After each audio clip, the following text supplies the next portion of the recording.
technologies and things like that. Are there any other early adopters around? Am I the only early adopter in this place? Myself, Eva.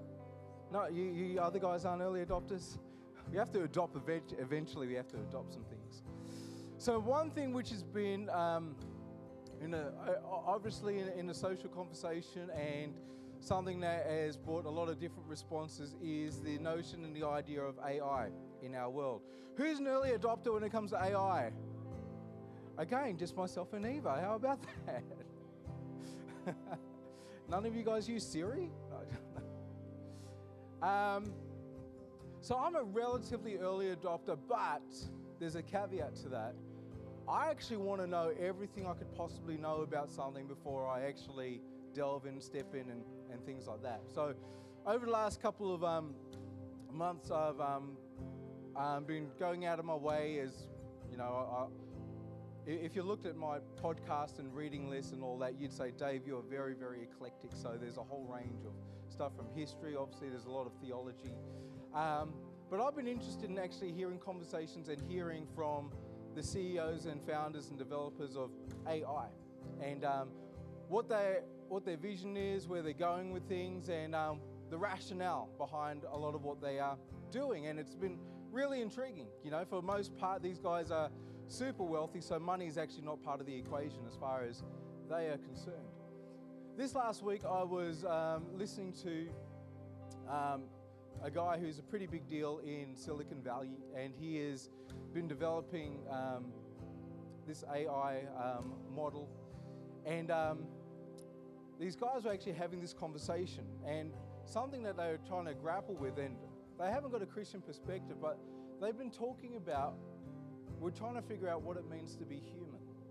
And we want everything that we create to actually be for human flourishment and all that. Like, seriously, you listen to a lot of world leaders in the world, and they talk in biblical terms. They're talking about what does it mean to be human? What does human flourishing look like? It's an old adage, I think, sometimes, you know, the world wants the kingdom without the king. There's part of this conversation which I thought was so interesting, it really caught me off guard, and I've actually spent this entire week thinking about it. Because this guy's name's Mustafa, which is a cool name, Mustafa. I am your father. He's created this AI which has compassion and empathy and things like that. And they were just riffing on about the world, and a comment which was made, and they started to think and actually ponder and get a little bit deeper in that. Someone said this: the idea of someone having in their life another person who has compassion, empathy, and will be there for them is becoming more of a privilege in our world today. And that really caught me off guard. I said, what are you talking about? You mean the idea that in my life that someone would have genuine compassion, genuine empathy, genuine care for me, that is becoming more and more of a privilege than it previously has been? And initially I'm thinking, man, you're talking smack. Seriously. And then I started thinking about that. I spent a moment and I started thinking about the kids in our Altar One. And I thought to myself, Then I was thinking about like our journey with like how we work with kids in Grovelands Primary School. And I went, And then I started going through faces in our particular local church. And just because you rock up on a Sunday doesn't necessarily mean that you actually know anyone. That's why we do things outside, so we can actually get to know people and delve into each other's lives.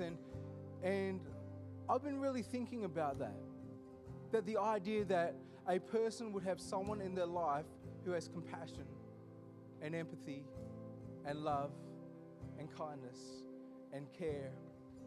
And like, I've been thinking about that. On Friday morning, I hang out with my mate, 7 in the morning. We've done this for 10 years. And he is a key person in my life who we provides, like, talk about the Bible, the world, discipleship.